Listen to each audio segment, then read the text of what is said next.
নমস্কার বন্ধুরা, দেখুন আজকে একটি স্পেশাল অঙ্কের ক্লাস নিয়ে আসলাম। যে বিগত বছরে অর্থাৎ 2017 সালে এসএসসি গ্রুপ ডি পরীক্ষায় যে কোশ্চেনগুলি এসেছিল সেখানকার 15টি কোশ্চেন।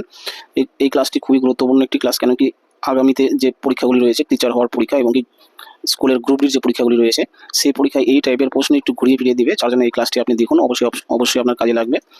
হয়তো পরীক্ষায় আপনি খুব সহজেই এই টাইপের প্রশ্ন আসলে উত্তর করতে পারবেন। তো দেখুন বন্ধুরা, কথা না বাড়িয়ে শুরু করছি ক্লাস। তো কি দেখুন, বিভাগ 3 পাটিগণিতের যে 15টি কোশ্চেন আসছে 2017 সালে, সেই 15টি কোশ্চেন আমি নিয়ে এসেছি। দেখুন খুব সহজে কীভাবে সলভ করবেন সেটা আমি বলে দিচ্ছি। দেখুন প্রথম প্রশ্ন 31 থেকে স্টার্ট হচ্ছে। তো 65, 98 এর সঙ্গে কোন ক্ষুদ্রতম সংখ্যা যোগ করলে একটি পূর্ণবর্গ সংখ্যা হবে? তো এটা কি করবো বন্ধুরা, 65, 98কে আমরা বর্গমূল শুরু করবো। ঠিক আছে, যে 65 কত 98, ঠিক আছে। বর্গমূল করতে গিয়ে আমরা দেখবো যে কতবার যাচ্ছে মোট। প্রথমে 8 বার যাবে, তাহলে 8 কত হচ্ছে 64, 8 64, বিয়োগ করছি 1 আসছে, এই 8 ডাবল 8 দুগুণে 16 আসছে। এবার 98টাকে কেটে নিয়ে আসেন। আচ্ছা, এরপরে যদি একবার দিই এখানেও এক বসাবো, তাহলে একবার দিলে কত হচ্ছে 161। তাহলে আমরা বুঝতে পারলাম যে 81 বার যাচ্ছে। তাহলে উত্তর হবে কি বন্ধুরা, পরবর্তী অর্থাৎ 81 এর পরবর্তী সংখ্যার বর্গ অর্থাৎ 82 স্কোয়ার। ঠিক আছে, 82 স্কোয়ার থেকে আমাদের এই সংখ্যাটা বিয়োগ করতে হবে, তাহলে আমাদের উক্ত সংখ্যা বেরিয়ে যাবে। যে 82 স্কোয়ার থেকে এই সংখ্যাটা বিয়োগ করতে হবে, সেই বিয়োগ ফলটাই আমরা কি করবো, এর সাথে যদি যোগ করি তাহলে পূর্ণবর্গ সংখ্যা হবে। ঠিক আছে, তো বিয়োগ ফল হবে কত বন্ধুরা, বিয়োগ ফল হবে 126, সেটাই হবে উত্তর, অপশন নাম্বার সি। ঠিক আছে, তো অনেকে ভুলভাল করে অপশন এ উত্তর দিয়েছে, অপশন এ কিন্তু উত্তর হবে না। কিভাবে অপশন এ উত্তর দিয়েছে সেটা আমি বলছি। এখানে বিয়োগ করলে হচ্ছে কত 37। ঠিক আছে, এবার কি 161 থেকে 37 বিয়োগ করলে 124 হয়, সেটাই কিন্তু উত্তর অনেকে দিয়েছে, কিন্তু এটা ভুল। সঠিক উত্তর হচ্ছে অপশন সি 126। এই 82 স্কোয়ার থেকে আমরা কি করবো, এই সংখ্যাটা বিয়োগ করে দেবো, সেটা কিন্তু উত্তর হবে। ঠিক আছে, আচ্ছা এরপরে দেখুন পরবর্তী প্রশ্ন। তো এই হলো বন্ধুরা 32 নম্বর কোশ্চেন। এটা বলছে কি 30 কিমি পার ঘন্টা বেগে চলমান একটি ট্রেন 27/2 সেকেন্ডে একটি বিন্দুকে অতিক্রম করলে ট্রেনটির দৈর্ঘ্য হবে কত?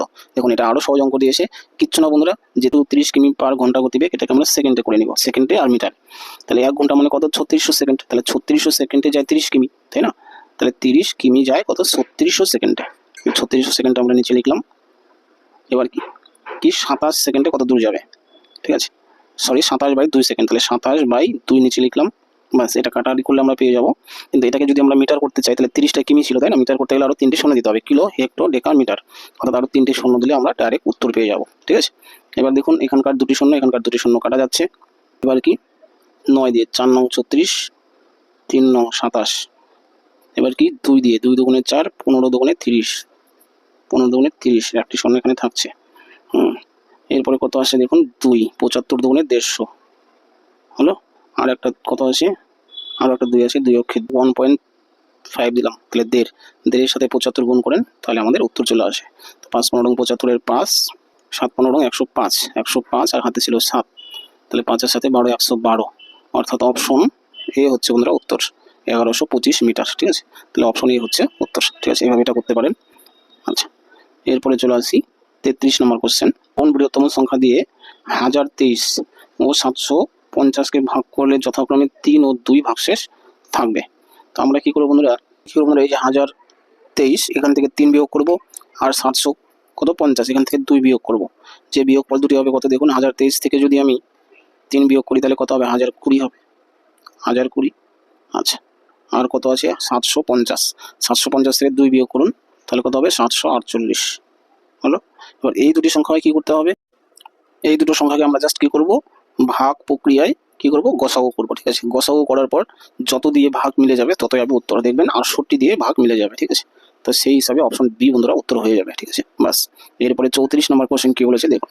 তো এটা হচ্ছে 34 নম্বর কোশ্চেন, বলছে 2 থেকে 12 এর মধ্যে মৌলিক সংখ্যাগুলির যোগফল কত?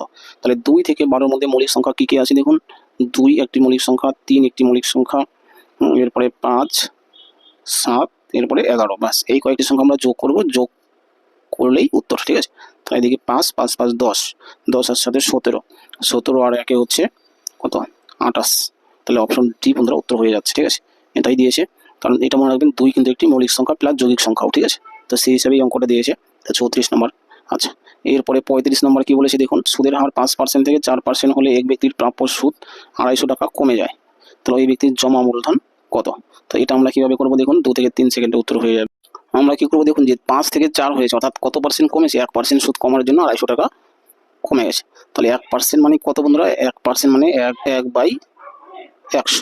ঠিক আছে, এটা কিচ্ছু না বন্ধুরা, তাহলে এই 1/100 সমান সমান কত 250। ঠিক আছে। তাহলে 1 সমান সমান কত, সেটা হচ্ছে অ্যান্সার। তাহলে 250। এবার কি এটা শুধু এই 100টার উপরে গুণ হয়ে যাবে, গুণ হলে কি হবে, আর দুটো শূন্য হবে, অর্থাৎ অপশন বি বন্ধুরা উত্তর হয়ে যাচ্ছে 25,000 টাকা। ঠিক আছে, এটাই উত্তর। এরপরে 36 নম্বর কোশ্চেন দেখুন, হচ্ছে 36 নম্বর কোশ্চেন কি বলেছে যে এটা সমান সমান এটা হয়, তাহলে এক্স এর মান কত। এটা একটা জাস্ট সমাধান দিয়েছে, আর কিছু না, শুধু একটু সময় নষ্ট করতে হবে, তাহলে আপনার উত্তর মিলে যাবে। কি করবো আমরা, এই দুটি সংখ্যা আর এই একটি সংখ্যা, এই তিনটি সংখ্যা একসঙ্গে যোগ করবো, যোগফলটাকে আমরা সমান সমানের এই পাশে নিয়ে আসবো, নিলে কি হবে, বিয়োগ চিহ্ন দিয়ে যে যোগফলটা এখানে লিখবো। ঠিক আছে, না লিখলেও হবে, কিংবা বলা যায় এই সংখ্যা এই সংখ্যা এই সংখ্যা, তিনটি সংখ্যার যোগফল এই 18.732 থেকে বিয়োগ করবো। ঠিক আছে, সেই বিয়োগফলটাই উত্তর, আর কিছু না। ঠিক আছে, এই হলো 36 নম্বর, এটা সবাই পারবেন। এরপরে 37 নম্বরটা কি দিয়েছে, তো এটা হচ্ছে বন্ধুরা 37 নম্বর প্রশ্ন। এটা কি বলেছে, 90 ভাগ 0.09 ইন্টু 10, অর্থাৎ অঙ্কটাকে যদি আমি সাজাই, রুট ওভারের ভিতরে কি আছে, 90 ভাগ ভাগ কত, 0.09 ইন্টু 10। ঠিক আছে, বাস। এবারে কি দশমিকটা আমরা তুলে দিব, দশমিক তুলে দিলে উপরে আর কি হবে, শুধু দুটি শূন্য হয়ে যাবে। তাহলে দশমিকের গল্প আর নেই, তাহলে 9 অক্ষে 9, 9 অক্ষে 9, কটি শূন্য, 3টি শূন্য, আর এখানে 10 আছে, 10-এর একটি শূন্য, অর্থাৎ টোটাল 4টি শূন্য হয়ে যাচ্ছে রুট ওভারের ভিতরে। তাহলে রুট ওভারের ভিতরে যদি 4টি শূন্য আসে, তাহলে বাইরে নিয়ে আসলে দুটি শূন্য হয়ে যাবে, অর্থাৎ 100 হবে উত্তর। ঠিক আছে, হলো 37 নম্বর। এরপর 38 নম্বর কোশ্চেন দেখুন, তো এটা হচ্ছে 38 নম্বর কোশ্চেন। একটি বর্গক্ষেত্রের প্রতিটি বাহুর 10% বৃদ্ধি করা হলে ক্ষেত্রফল শতকরা কত বৃদ্ধি পাবে। তো এটা আমরা কিভাবে করবো দেখুন, বর্গক্ষেত্র, তাই না, বর্গক্ষেত্রের কি প্রতিটি বাহুর দৈর্ঘ্য কি 10% বৃদ্ধি করলো, অর্থাৎ আগে যদি বাহুর দৈর্ঘ্য 100 থাকতো, এখন বাহুর দৈর্ঘ্য হবে কত, 110, তাই না। এবার বর্গক্ষেত্রের ক্ষেত্রফলের সূত্র কি, স্কোয়ার, তাই না, বাহু স্কোয়ার, বাস। তাহলে 100 স্কোয়ার মানে কি 1 দিয়ে 4টি শূন্য, ঠিক আছে, আর 11 শূন্য এর স্কোয়ার মানে কি 1 to 1, 121, ঠিক আছে, দুটি শূন্য। তাহলে দেখুন এখান থেকে আপনার উত্তর পেয়ে যাবেন, এখানে দুটি শূন্য, এখানে দুটি শূন্য কেটে দিচ্ছি। তাহলে আগে ক্ষেত্রফল 100 থাকলে এখন ক্ষেত্রফল কত হচ্ছে, 121, তাহলে কত বাড়লো, 21% বৃদ্ধি পেলো। এটাই হচ্ছে বন্ধুরা উত্তর, অপশন নাম্বার বি। ঠিক আছে, এরপর 39 নম্বর কোশ্চেন দেখুন। কোশ্চেন বলেছে এক ব্যক্তি এবং তার দুই যমজ ছেলের বর্তমান বয়সের গড় হচ্ছে 30 বছর। ওই ব্যক্তি ও এক ছেলের বয়সের অনুপাত হচ্ছে কত, 5:2।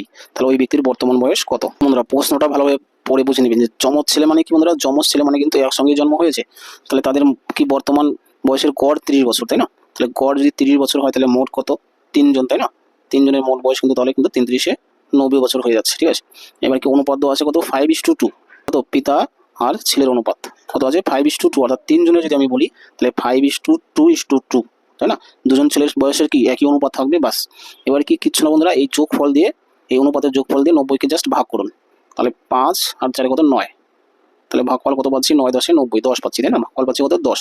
এবার কি প্রশ্ন করেছে যে ওই ব্যক্তির বয়স কত, তাহলে এই 10-এর সাথে শুধু 5 গুণ করে দিন, তাহলে 10-এর সাথে 5 গুণ করলে কত, 50 বছর, অপশন নাম্বার ডি হচ্ছে বন্ধুরা উত্তর। ঠিক আছে, এই হলো 39 নম্বর কোশ্চেন। এরপরে 40 নম্বর দেখুন, বলেছে একটি সংখ্যার 25% ওই সংখ্যার 30%-এর থেকে 15 কম, তবে সংখ্যাটির 20% সমান সমান কত। দেখুন আমরা একবার উত্তর লেখার চেষ্টা করবো যে একটি সংখ্যার কত 25% ওই সংখ্যার 30%-এর থেকে কত কম, 15 কম। তাহলে আমরা দেখবো কি 30 আর 25-এর মধ্যে ডিফারেন্স কত, 5, অর্থাৎ সেই 5% সমান সমানই কত, 15। ঠিক আছে, তাহলে 5% সমান সমান যদি 15 হয়, ঠিক আছে, তাহলে 1% সমান সমান কম হবে, তাহলে 20% সমান সমান বেশি হবে, কারণ প্রশ্ন করেছে 20% কত। তাহলে এবার কাটাকাটি করুন, 5, তাহলে 3×5 15। এবার কি কত থাকছে, 20 আর 3, তাহলে 3×20 কত বন্ধুরা, 60, অপশন নাম্বার বি হচ্ছে বন্ধুরা উত্তর। ঠিক আছে, এরপরে 41 নম্বর কোশ্চেন দেখুন, কি বলেছে এই সংখ্যাটিতে 4-এর স্থানীয় মান ও অভিহিত মানের গুণফল কত। তাহলে দেখুন শুধু কথাটার মানে বুঝতে হবে, তাহলে আপনার উত্তর 2 সেকেন্ডে হয়ে যাবে। দেখুন এই সংখ্যাটিতে 4-এর স্থানীয় মান আর অভিহিত মানের এক মানে কি, সেটা আপনার জানলেই হয়ে যাবে, তার কি গুণফল চেয়েছে। তো কি স্থানীয় মান মানে বন্ধুরা আমরা ছোটবেলায় যেটা পড়েছি, একক দশক শতক, সেই হিসাবে 3 হচ্ছে একক, 2 হচ্ছে দশক, 8 হচ্ছে শতক, 4 হচ্ছে কি হাজার, অর্থাৎ 4000, এটা হচ্ছে স্থানীয় মান। আর অভিহিত মান মানে 4-এর অভিহিত মান মানে 4, তাহলে 4000 ইন্টু 4, 4 কত, 16000, তাই না, 16 দিয়ে 3টি শূন্য, অপশন নম্বর এ কিন্তু উত্তর হয়ে যাচ্ছে। ঠিক আছে, এরপরে দেখুন 42 নম্বর কোশ্চেন, বলেছে যে একটি খুঁটির এত অংশ লাল, এত অংশ সাদা, এত অংশ নীল, এত অংশ কালো, এমন করে কি এত অংশ হলুদ, বাকি অংশ সবুজ রং করা হয়েছে। সবুজ রঙের দৈর্ঘ্য যদি এত হয়, তাহলে খুঁটির দৈর্ঘ্য কত। আমরা কি করবো বন্ধুরা, এই সবগুলো অংশ যোগ করব। ঠিক আছে, যোগফল কি করব, 1 থেকে বিয়োগ করব। ঠিক আছে, বিয়োগফল যা থাকবে সেটাই সমান সমান এত, তাহলে 1 সমান সমান কত, এইভাবে এটা করতে হবে। তো এটা আমি করলাম না। এরপরে দেখুন পরের প্রশ্ন, তো 43 নম্বর প্রশ্ন, 43 নিচের কোন ভগ্নাংশটি সবচেয়ে বড়। তো এই টাইপের প্রশ্ন কিন্তু প্রচুর আসে পরীক্ষায়, দেখবেন আপনার কোশ্চেনে এই টাইপের কোশ্চেন পাবেনি। তো একটু যদি বন্ধুরা লক্ষ্য করুন যে আমরা জাস্ট সমস্ত ভাঙিয়ে নিব। ঠিক আছে, তাহলে সমস্ত ভাঙলে কত হচ্ছে, দেখুন এখানে 3 4 12, তাহলে 14/3, 14/3 এটা ভাঙানো আছে। 4 7 24, একে 25, 25/6 ভাঙলাম, বাস। এখন জাস্ট কি করবো, দেখুন সবার নিচে এখানে 3 আছে, এখানে 6 আছে, এখানে 12 আছে, এখানে 12 আছে, অর্থাৎ আমরা কী করবো, এই নিচের সংখ্যাগুলোকে লসাগু করবো। লসাগু কত হবে 12, বাস সেই 12 দিয়ে যদি প্রত্যেকটা সংখ্যাকে গুণ করি আমরা বড় সংখ্যা কোনটি পেয়ে যাবো। তাহলে এটাকে 12 দিয়ে গুণ করবো, এটাকেও 12 দিয়ে গুণ করবো, ঠিক আছে সবগুলোকে। এটাকে 12 দিয়ে গুণ করলে কি 12 কাটা যাবে, শুধু 47টা থাকবে। এখানে 12 কাটা যাবে, 39টা থাকবে। এখানে কি থাকছে 3 অক্ষে 3, 3 4 12। অপশন এ 4 14 56, এটাই বন্ধুরা উত্তর হলো। আচ্ছা, এখানে 6 2 12, তাহলে এখানে থাকছে 25 2 50, 50 থাকছে, তাই না? তাহলে সবচেয়ে বড় কত? 56, 20 50 47 39। তাহলে সবচেয়ে বড় কোনটা বন্ধুরা? অপশন, তাহলে 56 অপশন এ হচ্ছে বন্ধুরা উত্তর, ঠিক আছে। এটার মান যেহেতু সবচেয়ে বড় এসছে। এরপরে দেখুন 44 নম্বর প্রশ্ন বলেছে 24 জন লোকের একটি পুকুর কাটতে 12 দিন লাগে, কতজন লোক 8 দিনে ওই পুকুরটি কাটতে পারবে? এর চেয়ে সহজ আর অঙ্ক হয় না, তাই না? তো আমরা কি করবো, কি দিয়ে প্রশ্ন করেছে দেখুন, কতজন লোক। তাহলে লোক সংখ্যা সবার আগে লিখি 24 ইন্টু, এবার সময়ের সাথে লোকের কি সম্পর্ক, যে 12 দিনে যদি পুকুর কাটার 24 জন লাগবে, কম লোক দিলে বেশি দিন লাগবে, বেশি লোক দিলে কম দিন লাগবে। অর্থাৎ কি সম্পর্ক হলো এটা? একটা বাড়লে একটা কমে যাচ্ছে, এটাকে বলা হয় ব্যস্ত সম্পর্ক। আর ব্যস্ত সম্পর্ক হলে মনে রাখবেন, এইখানে যে ইন্টু চিহ্ন দিলাম, এর উপরে প্রথমের সংখ্যাটা উপরেই হবে আর এই সংখ্যাটা নিচেই হবে, বাস এখানে জাস্ট কাটাকাটি করুন। 3 8 24, তাহলে 3 বরং 36, অপশন নাম্বার ডি হচ্ছে বন্ধুরা উত্তর, ঠিক আছে। বাস এটাই অঙ্ক করার নিয়ম। এরপরে চলে আসি লাস্ট অঙ্ক 45। দেখুন তো 45 নম্বর কোশ্চেন বলছে 3কে কত দিয়ে গুণ করলে -1 পাওয়া যায়। তাহলে দেখুন খুবই মজার একটা অঙ্ক দিয়েছে, যে এখানে যে অপশনগুলো আছে তাকে 3 দিয়ে গুণ করুন। এখানে যদি আমি 3 দিয়ে গুণ করি অপশন সিতে, তাহলে কি হচ্ছে 3 3 কাটা যাচ্ছে, -1 দেখুন পড়ে থাকছে, হয়ে গেল, তাই না? আর বাকিগুলো তো হবে না। তাহলে এটাই হচ্ছে বন্ধুরা 45 নম্বর অঙ্ক। এই হচ্ছে টোটাল ক্লাস। এই টোটাল ক্লাসটি অর্থাৎ এই 15টি অঙ্ক কিন্তু এসএসসি পরীক্ষা এসেছিল, অর্থাৎ গ্রুপ ডি এসএসসি স্কুল সার্ভিসের গ্রুপ ডি পরীক্ষা এসেছিল 2017 সালে। তো আশা করি ক্লাসটি ভালো লেগে থাকবে, উপকার লেগে থাকবে। যারা ক্লাসটি দেখছেন, দেখার পরে আপনি পরীক্ষা দিন, দেখবেন অবশ্যই অনেকগুলি অঙ্ক টাইপগতভাবে কমন পেয়ে যাবেন, আবার হুবহু পেতে পারেন। এসএসসি কিন্তু অনেকটা হুবহু প্রশ্ন আসে, ঠিক আছে। এখানে 3 এর জায়গায় দেখা হলো 4 দিয়ে দিল, 5 দিয়ে দিল, কিন্তু এরকম করে অনেক সময় কোশ্চেন আসে। তো ক্লাসটি দেখার জন্য ধন্যবাদ। যদি উপকার লেগে থাকে অবশ্যই লাইক কমেন্ট শেয়ার করবেন, নতুন বন্ধুরা চ্যানেলটি সাবস্ক্রাইব করবেন। পরবর্তীতে এরকম আরও অনেকগুলি ভিডিও নিয়ে আসবো যা আপনাদের কাজে লাগবে। রাখছি বন্ধুরা, থ্যাংক ইউ।